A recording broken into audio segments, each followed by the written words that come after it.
И здравейте всички, аз съм Дена 5313 и в това видео един фермер помоли да направя видео как да се инсталираме GTA Vice City за телефон.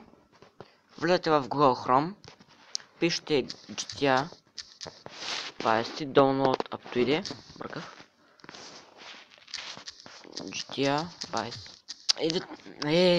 Не мога да напиша GTA Vice City, download up to ID. Цъкате го.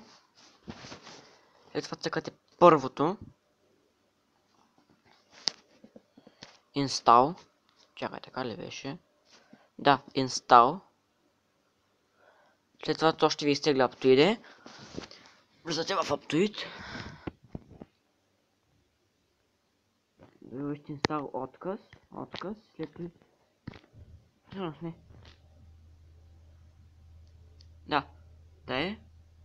Процент. И тръгвате да я теглите. И това е. Надявам се клипа да ви е харесал. Ако е така, харесайте, абонирайте се. И дайте положителен вод за този клип. Те да харесате, абонирайте се. Коментирайте и до следващия път, който ще бъде най-вероятно в епизод на Майнкрафт. Ще до следващия път. Чао!